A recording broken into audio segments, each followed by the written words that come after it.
let's put on the screen here some of your points, actually, that you've made, Amir. C1, we can start with C1. So, Amir, you posted on X, Trump's statement now in the release of hostage Edan Alexander is the first time since January 2025 that he explicitly mentioned ending Gaza war as part of a deal to release all hostages and finish the nightmare that began on October 7th. Huge positive sign. Only he and Witkoff can do it. And then we can move to the next element where you point out, Amir, less than a day since his return from Hamas captivity, the pro-Netanyahu Channel 14 is attacking Edan Alexander and his family on live television because his mother thanked President Trump for Edan's release and not Prime Minister Netanyahu. Sick, twisted, narcissistic behavior. And I just want to ask Amir if you could tell us share a little bit about how this is being received domestically in Israel, the developments just of the last couple of days.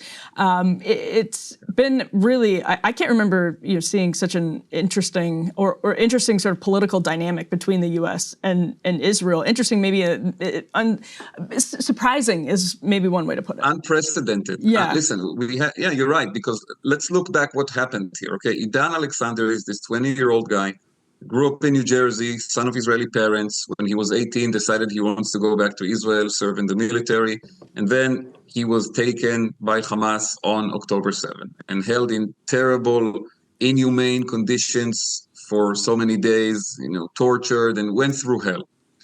And for a long time, there was an attempt to release him as part of the broader deal. But at some point, when people in the Trump administration, specifically Adam Boehler, who is in charge of hostage negotiations, realized that Netanyahu and Ron Dermer, his right-hand man, were wasting time and were not serious about moving into the second phase of the January 2025 ceasefire. And then we saw, of course, that the ceasefire collapsed because Netanyahu wasn't willing to continue. They began an independent effort to release only Edan Alexander, who is the last living a hostage who is a dual Israeli-American citizen. There are also 4 hostages who were murdered on October 7 and are held by Hamas. Their bodies are there, but Edan is alive. And Adam Boehler went to meet directly with some of the most senior people in Hamas without notifying Israel about it. And there was a whole crisis about this in March. The Trump administration suspected that it was leaked by the Israeli government after they found out about it through intelligence in order to sabotage those negotiations. 2 months pass, and eventually, again, the Americans try a separate channel with Hamas. Barak Ravid, my friend, wrote a very interesting article in Axios about how exactly it was negotiated. And they succeed to reach some understanding with Hamas. We don't know all the details. And Hamas releases Idan Alexander. So that by itself is incredible and, like you said, unprecedented.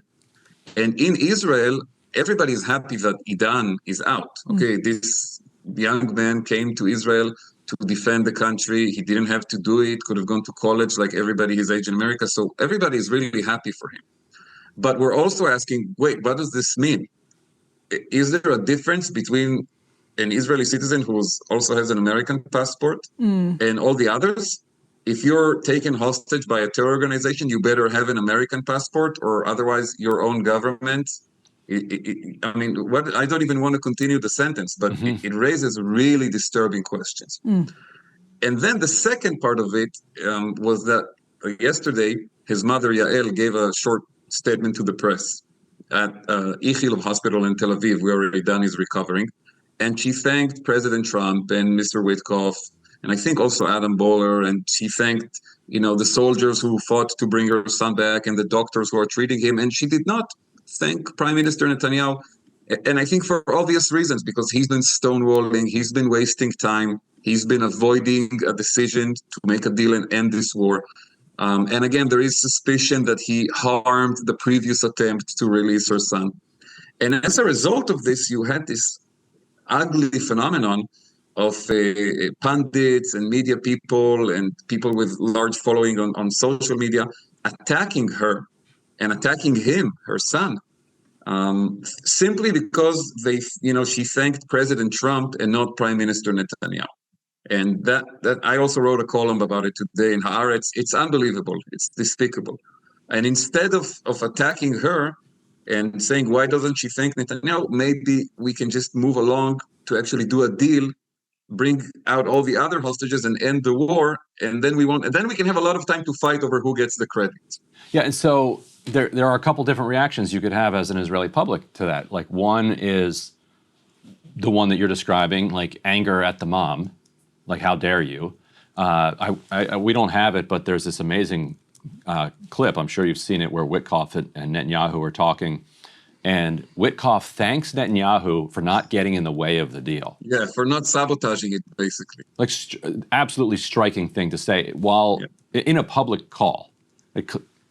And maybe this is Witkoff. Go ahead. And Ryan, I want to interrupt and just note that the very situation that this guy is an Israeli soldier and an Israeli citizen, and Witkoff is the one who greets him and then gets his own prime minister on the phone, is by itself, unusual.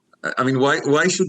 But that's just the situation right now, and this feeds into a greater feeling that you hear from a lot of the families of the hostages, who tell the press that they get a lot more empathy and a lot more support and a lot more understanding from people in the Trump administration, especially Witkoff and Adam Boehler, than they get from people in the Netanyahu government. And they have more meetings and more briefings and more access to Mr. Witkoff and the others working on this issue in Washington than in Jerusalem, where many of the ministers in Netanyahu's government look at them with scorn.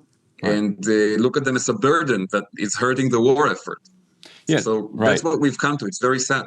Right. So the one response would be, well, let's burn this woman, for being disrespectful to the prime minister, who so selflessly didn't sabotage the deal.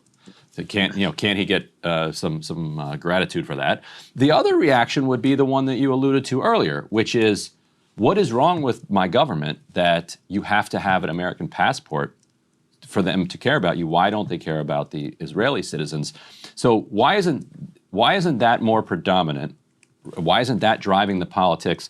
And what did you mean earlier when you were saying that you feel a lot of pessimism this morning about the state of the negotiations?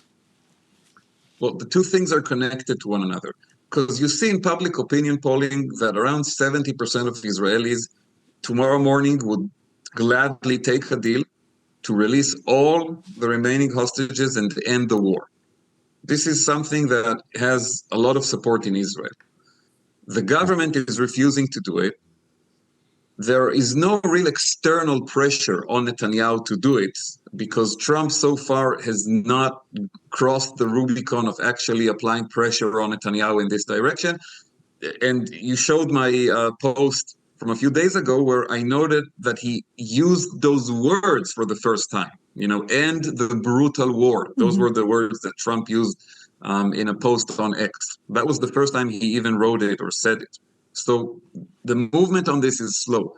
And as a result, a lot of people feel depressed and feel helpless because they want the war to end, the hostages to come back, and this nightmare to be done with. And there have been demonstrations, some of them very large, and it's hard to keep momentum all the time. But people have come out again and again into the streets. And yet Netanyahu completely ignores this. And it's not clear that there is external pressure that would lead in a different direction. And that leads to a sense of despair and hopelessness. And I really hope we'll get some news out of this visit by President Trump that would change the momentum, take it in a different direction. I do believe that he and Witkoff can do it. I think they have enough, especially after this visit and after Idan's release, they have a strong public standing in Israel that most of the Israeli public would 100% support such a move if they decided to go for it, and even if there was some kind of a confrontation that evolved as a result of it. I don't know that they're there yet. Well, and just my question on that is, what are you looking to see from Donald Trump? Now, he is in Qatar today. We were just talking about Qatar. He was in Riyadh. Are there particular interactions or statements, other than kind of the obvious, as you were just mentioning, that you might expect to see from Trump that would give you more hope, Amir?